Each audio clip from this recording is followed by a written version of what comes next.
17 साल हो गए पीपल्स पार्टी की गवर्नमेंट को।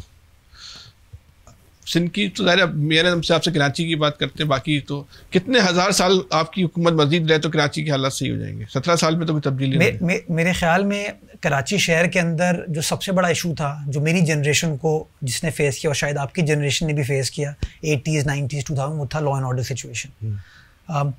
वो क्रेडिट आप मत ले लीजिएगा, वो तो फौज का क्रेडिट, वो फौज कहती है हमारा क्रेडिट है, हमारे मुल्क की नवाज शरीफ साहब कहते हैं हमारा क्रेडिट है, हमारे मुल्क की था वो प्रोजेक्ट इमरान खान। हमारे मुल्क की बदकिस्मती ये कि जब कोई अच्छी चीज़ होती है तो लोग कहते हैं मैंने किया है, जब कोई बुरी चीज़ होती है तो कहते हैं इसके जिम्मेदार कोई और है।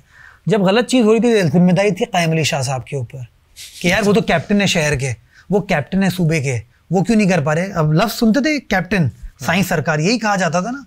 तो जब ऑपरेशन स्टार्ट हुआ 2014 में 2015 में, उसको स्पेयरहेड कौन कर रहा था? कायम अली शाह साहब कर रहे थे। उसके बाद मुराद अली शाह साहब ने उसको स्पेयरहेड करना शुरू किया। वाहिद सूबा था जिसकी एपेक्स कमेटी तो वफाक में भी बनी थी, चारों सूबे में बनी थी। आप तारीख उठा के देख लीजिए कि तवातुर के साथ अगर कोई एपेक्स कमेटी ने ऑपरेट किया है ना, वो हमारे सूबे के अंदर काम किया, क्योंकि हमारे सूबे में हमारी हुकूमत को ये दिलचस्पी थी। नतीजा ये हुआ कि चाहे वो टेररिज्म हो, चाहे वो टारगेट किलिंग हो, किडनैपिंग फॉर रैंसम हो, एक्सटॉर्शन हो, भत्ता हो, वो शहर के अंदर अब ना होने के बराबर है। इन तमाम चीज़ों को जहाँ हमने कामयाबी के साथ टैकल किया, एक प्रॉब्लम आज भी है कि स्ट्रीट क्राइम के इशू को हम टैकल नहीं कर पाए।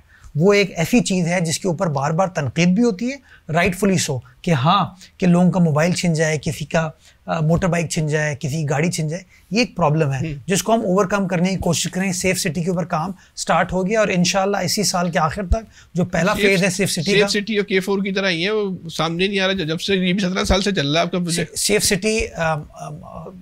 मैं क्लोजली गवर्नमेंट के साथ काम कर रहा हूं। सेफ सिटी मेयर के अंडर में नहीं होना चाहिए, होना चाहिए, क्या पता हो जाएगा।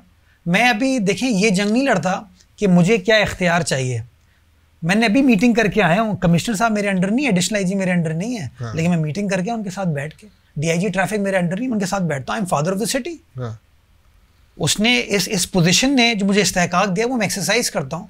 इलेक्टेड होने का ये फ़ायदा होता है और मैं उसको एक्सरसाइज कर रहा हूँ जहाँ जहाँ अपनी रिट इन्फोर्स कर सकते हैं, क्योंकि मेरी सूबाई हुकूमत भी चाहती है चीज़ें बेहतर हों, मेरी सियासी जमात भी चाहती है चीज़ें बेहतर हों, मेरी काउंसिल भी चाहती है चीज़ें बेहतर हों।